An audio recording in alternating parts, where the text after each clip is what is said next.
Você conhece o animador que ensinou Katsuhiro Otomo, o diretor de Akira, a animar, e como a explosão de talentos na animação japonesa influenciou Otomo? Todos esses assuntos foram abordados em uma entrevista muito interessante trazida no site Full Frontal. Então, no vídeo de hoje, eu vou compartilhar com vocês um monte de descobertas e revelações interessantes. Enquanto isso, aprenderemos um pouco sobre a história do anime em uma de suas épocas mais icônicas. Falaremos sobre a lenda Takashi Nakamura, sobre a importância dos anos 80 nos animes, além de muito mais. Ficou interessado?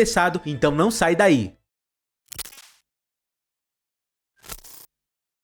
Durante o primeiro Festival Internacional de Animação de Niigata, aconteceu uma homenagem ao grande diretor Katsuhiro Otomo para celebrar os 45 anos de Akira e lançar a coleção completa das obras dele. No evento foram exibidos desde suas criações pioneiras como Gena Taisen até seus trabalhos mais consagrados como Akira e Steam Boy. Além disso, houve vários talk shows, incluindo um apresentado por Hiroyuki Kitakubo e o próprio Otomo. Kitakubo e Otomo discutiram principalmente sobre Ryujin-Z, ou Rojin-Z, filme no qual trabalharam juntos, e Kitakubo reconheceu a qualidade inferior desta obra em comparação com as outras produções associadas ao Otomo, atribuindo isso às dificuldades em equilibrar prazos e qualidade. Este desafio tornou-se ainda mais evidente no final dos anos 80 e início dos anos 90, período em que era comum realizar correções em filmes após o lançamento nos cinemas e antes da distribuição em vídeo. E Rojin-Z não passou por essas correções, e Kitakubo até menciona que a incompletude de algumas cenas foi inicialmente interpretada pelas pessoas como uma escolha artística. E Otomo, apesar de reconhecer as limitações criativas impostas pelos prazos, destacou que Rojin-Z é um dos poucos filmes em que ele conseguiu assistir sem arrependimentos, uma vez que não foi o diretor, mas contribuiu muito, incluindo no roteiro e no layout de cenas específicas. Aqui acho interessante entrarmos nas questões históricas. A colaboração entre Kitakubo e Otomo começou por volta de 84 e 85 na Madhouse, durante a produção de The Order to Stop Construction, parte da antologia New Tokyo. Otomo e Kitakubo foram apresentados um ao outro por Koji Morimoto durante a produção da antologia do anime. E aqui acho que faz sentido eu aproveitar para falar sobre Koji Morimoto, um verdadeiro gênio de seu tempo. Koji Morimoto iniciou sua carreira no estúdio de Osamu Dezaki, onde, sob a influência de Akio Sugino e junto com sua esposa Atsuko Fukushima, desenvolveu uma estética de animação que se assemelhava mais a ilustrações em movimento do que a animação chave tradicional. E este seu jeito próprio se destacou em trabalhos como o filme de Gogo 13, de 83, onde Morimoto, sendo um dos animadores, foi responsável por cenas marcantes que incluíam uma execução detalhada e um uso notável de cores e animação de efeitos. E vale lembrar que anteriormente ele já havia brilhado muito em Ashita no Joe em 81 e Space Cobra em 82. E aqui entra Nakamura nessa história. Impressionado com o realismo dos movimentos produzidos pela lenda Takashi Nakamura no início dos anos 80, Morimoto deixou o estúdio Anapuru para colaborar com Nakamura, período durante o qual ele refinou sua compreensão e aplicação do movimento na animação, combinando em uma estética única de surrealismo animado. E foi justamente por volta mais ou menos dessa época que Otomo e Morimoto se juntaram pela primeira vez, entre 84 e 85, no estúdio Madhouse, bem no meio da produção de um dos curtas de Neo Tokyo. Mas, para ser mais específico, foi logo após a Gena Taisen em 83 que a Madhouse foi abordada pela Kadokawa para continuarem a trabalhar juntos, o que levou à participação de Otomo em Neo Tokyo, sob convite do diretor Rintaro. E foi nesse projeto que Otomo teve a oportunidade de realizar a sua primeira animação chave, marcando um ponto de inflexão na sua carreira.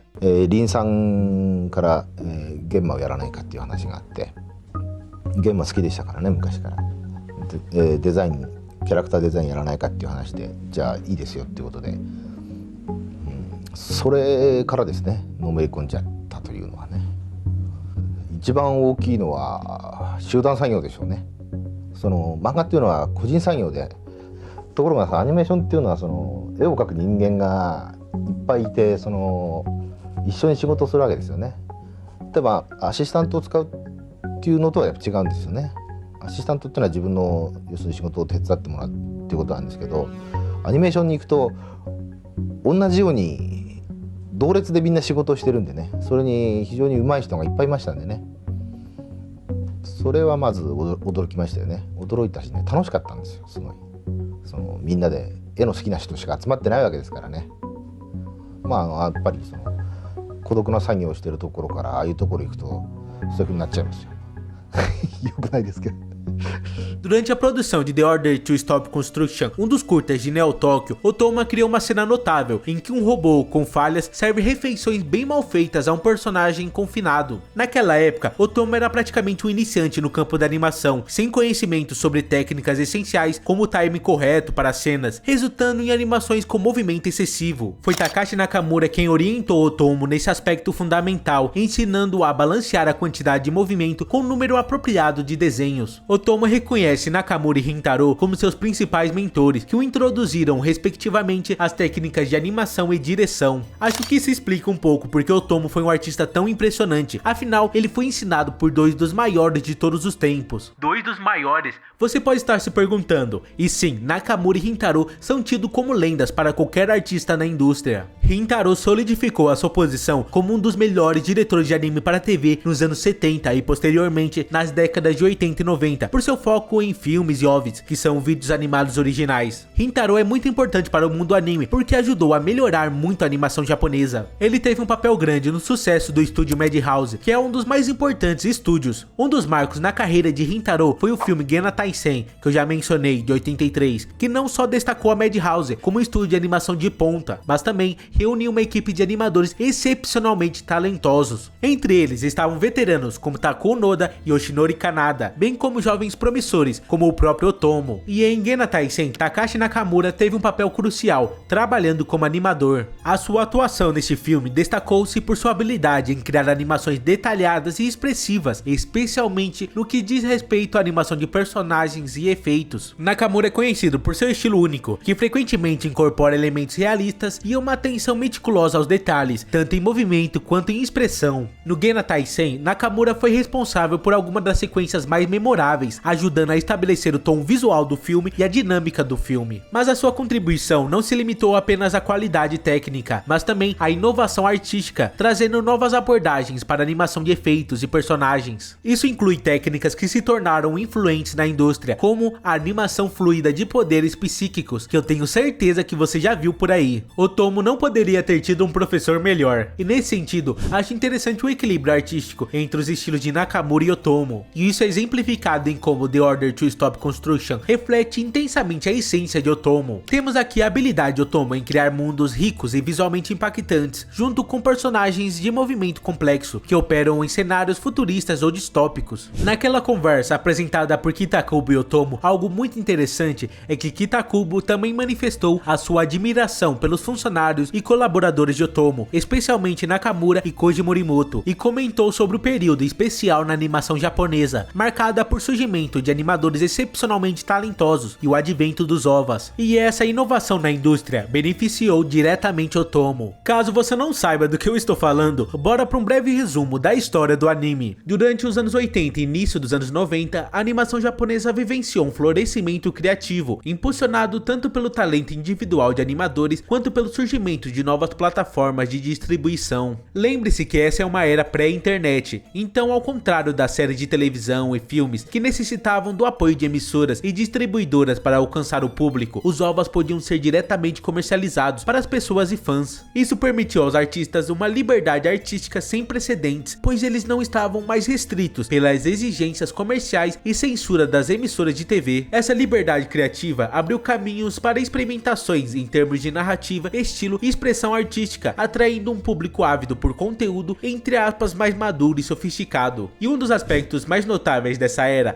foi a ênfase em designs de personagens e movimentos realistas que se afastavam das convenções estabelecidas até então. Animadores como Satoru Tsunomiya revolucionaram a maneira de conceber a animação de personagens, adotando um estilo que prezava pela fluidez e expressividade dos movimentos. Esse estilo não apenas desafiou as normas estéticas da época, como também permitiu explorar mais da expressão emocional e psicológica dos personagens. E tudo isso casava perfeitamente com o fato dos OVAs terem temas mais complexos e maduros, indo além dos tradicionais animes voltados para crianças e adolescentes. Mas essa é uma história realmente longa, e podemos falar melhor disso em um outro momento. Então acontece que o diretor Otomo obviamente ocupou um papel central nesse cenário, afinal foi um catalisador e se beneficiou da explosão de talentos e da inovação da animação japonesa durante essa década de 80. A produção de Akira sob a direção de Otomo é frequentemente vista como o ápice dessa era. Akira não só demonstrou o potencial dos OVAs como meio para conteúdo de animação mais sofisticado e tecnicamente avançado, mas também estabeleceu novos padrões de qualidade e inovação na animação japonesa. De fato, influenciou tremendamente uma geração de animadores. E foi durante a produção de Akira que Otomo, apesar de estar totalmente imerso no projeto, encontrou tempo para participar de Robot Carnival. Mas devido à complexidade de Akira, ele precisou da ajuda de Atsuki Fukushima para animar a abertura e o encerramento, cujo trabalho foi altamente elogiado por ele. E aqui chegamos a como a relação entre Otomo e Kitakubo, fortalecida durante esse período, levou à concepção de Roujin Z. Inspirados por conversas durante encontros casuais, eles visualizaram um projeto que envolvia robôs, seguindo uma ideia engraçada e diferente ao contar a história de um idoso que pilota um robô. Inicialmente uma brincadeira, Roujin Z rapidamente se tornou um projeto sério, motivado pela experiência positiva com o Robot Carnival no estúdio Apu. Mas essa também é uma história para um outro momento. No fim, a década de 80 marcou um período de transformações significativas no anime, caracterizada pela emergência de obras que desafiavam as convenções estéticas e narrativas até então estabelecidas. Neste contexto, Katsuhiro Otomo e Takashi Nakamura surgiram como figuras centrais, cujas contribuições não apenas redefiniram o potencial expressivo e técnico do anime, mas também influenciaram gerações subsequentes de criadores. Katsuhiro Otomo desempenhou um papel fundamental nesta revolução. Akira não foi apenas um marco técnico pela sua qualidade de animação e atenção aos detalhes, mas também ele estabeleceu um novo padrão para a narrativa complexa e temas adultos nos animes. A influência de Otomo estendeu-se além das suas realizações diretas, inspirando o movimento inteiro. Ele foi um pioneiro na exploração de temas distópicos e na utilização de uma certa estética cyberpunk. Takashi Nakamura, por sua vez, foi crucial no desenvolvimento e na promoção de técnicas de animação que priorizaram o realismo e a expressividade. Como mentor de Otomo em técnicas de animação, Nakamura enfatizou a importância de um movimento natural e uma representação fiel das emoções humanas. E tudo isso foram elementos que definiram Akira e todos os trabalhos de Otomo, para falar a verdade.